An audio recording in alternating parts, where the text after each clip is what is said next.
Smile, be, chat, join for networking. Okay, good morning everyone. My name's Jen Hinds. Before I go any further, I'd like to ask you to do one thing. I'd like to ask you all to stand up, please. And I'd like you all to raise your left foot. Left, that's this one. This one. Thank you very much for doing that. The reason I've asked you to do that because I think it's really important to always start off on the right foot. Hey! Sorry, I'll get my coat now. Okay, I'm going to be talking to you today about reasons to be cheerful. Does anyone remember that song? Yes. Excellent. Reasons to be cheerful. It turns out there are quite a lot. But before I talk about that, just want to give you a bit of a story about me. 7 years ago, almost to the day actually, 7 years ago, my life changed forever, and it changed very much for the better. And it changed after approximately 9 months of planning, of preparation, of excitement, of fear, of ignorant bliss, of wondering, what on earth is this going to be like? How on earth am I going to be able to do that? 9 months of all those things, and then my life changed forever. So you probably guessed by now that what happened after that 9 months was I became a mum. Yay! I became a mum after, as I say, 9 months of planning and preparation. It generally was the best thing that ever happened to me. The delivery was very easy. There was no mess. It was not particularly painful. The call went in at 3:30 in the afternoon, and by 8:30, my little bundle of joy arrived safe and sound. The weird thing was, though, this bundle of joy was actually 11 years old. Ouch.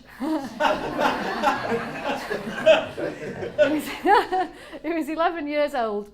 And the difference with my 9 months and a normal mum is that my 9 months was actually not growing a child here, but growing a child here.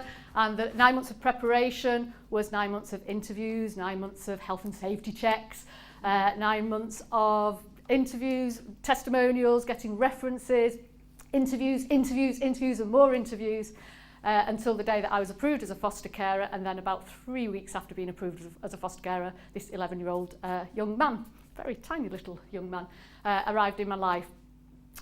And the reason I'm telling you this is because since he's arrived in my life, I've really genuinely known what it is like to love someone with that intensity. And anyone in here that's either got your own children or just got someone in your life that you really, really care about, you probably recognise that the one thing that you want for them more than anything is for them to be happy.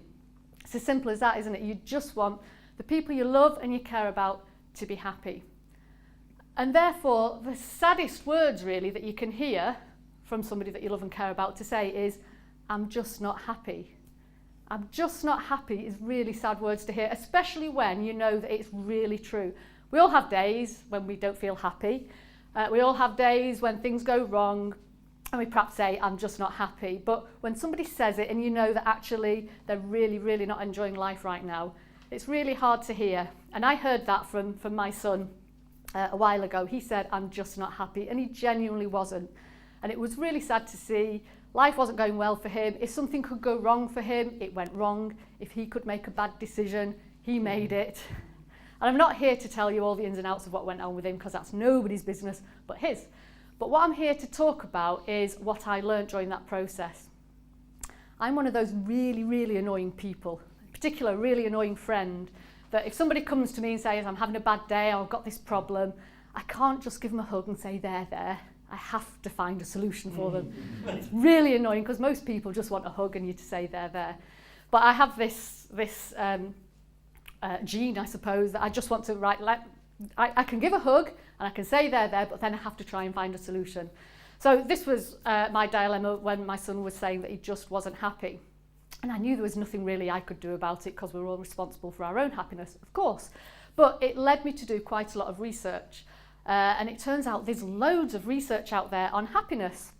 And I found out some really, really interesting stuff. And it's that I want to share with you in terms of happiness for us as individuals, but also how we can relate that to our businesses. So traditional psychology, which has been going for centuries really, traditional psychology is based on the fact that, if you imagine this line here, this line is average mindset, the average state of mind really. Traditional psychology works here.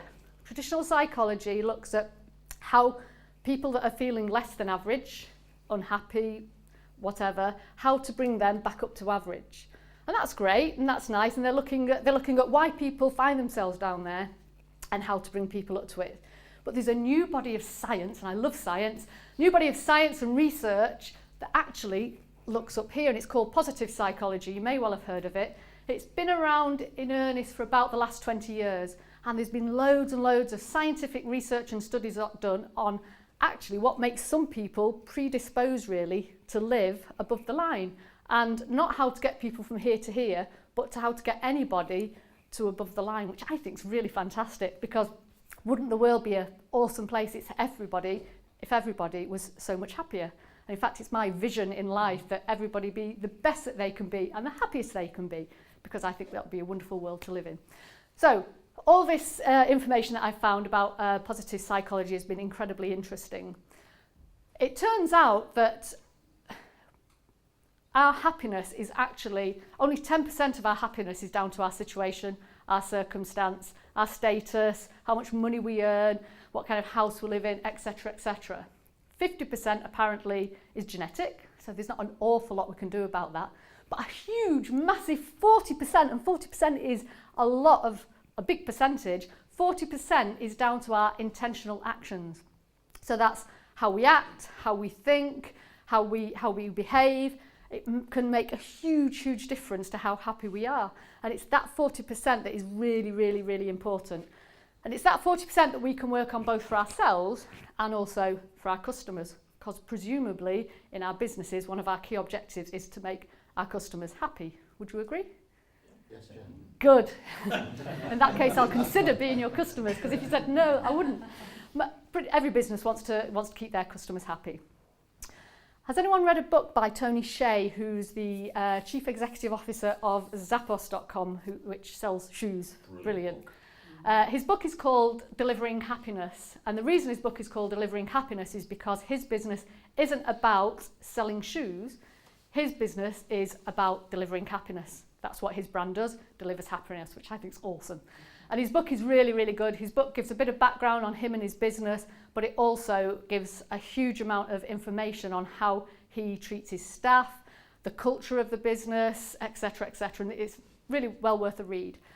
In that, Tony Hsieh talks about different frameworks of happiness, but one particular model, which I'm going to adapt to relate it to our businesses and how we can use it in business.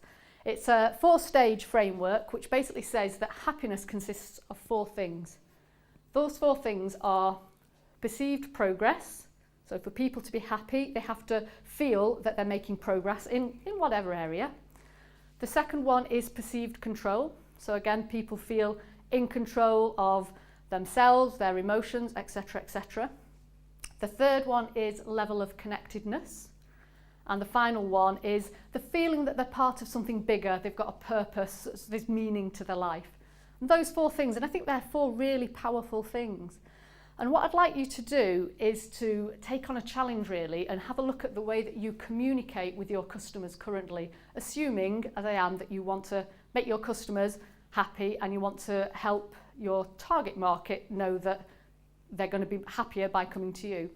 So what I'd like you to do is do a bit of an audit of your communication. So when I talk about communications, think about the copy that you have on your website, the kind of content that you put out there on social media, if you write brochures, and just go through those 4 steps. So let's have a consider them now in order. So perceived progress. I know that everyone in this room has businesses that delivers incredible value for your customers. And if it's delivering value, then it must be helping your customers get closer to achieving something, whatever that something is. That something might be more profit, more customers, better health, lose weight. It could be a whole range of things, and you'll know what the value is that you provide. So by using your services, presumably you're helping your customer get closer to their goal of whatever it is. So do an audit of your communications and just read it. Are the words that you're saying, as the messages that you're getting across, truly demonstrating how you're helping your customers transform from how they are today before using your services to how they will be after using your services? because that's a really important message to be getting across, and the vast majority of businesses don't make that clear in their communications. Secondly, perceived control. How much control do your customers feel that they have when using your services? Now again, that differs between businesses, but how easy is it for them to contact you if they've got a question, if they've got a problem? How good is your service if something goes wrong?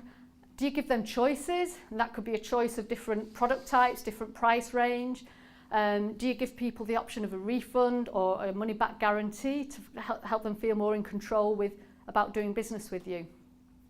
So again, have a look through your communication and see how easy it is for people to think that, yeah, I'm retaining a certain level of control by doing business with this business. Third, connectedness. It's never been easier to do that. It really hasn't ever been easier than to have a really good sense of connectedness with your customers. So first of all, again, how easy is it for your customers to get in touch with you? Do you make it obvious on your website how they can contact you? But more importantly, how proactively do you keep in contact with your customers once they've become a customer?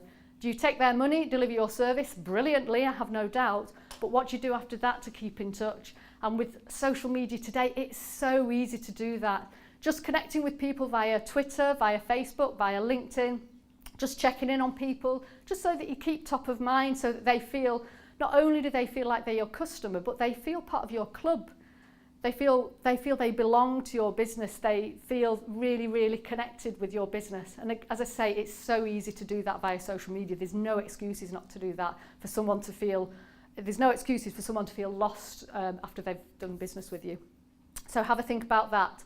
And finally, sense of purpose. Now that's a bit trickier, because before you can help your customers feel that by doing business with you, they're part of something bigger, you have to be very, very clear on your purpose and the purpose of your business. And that's all about being clear on the bigger picture for your business, what your vision is, what your values are.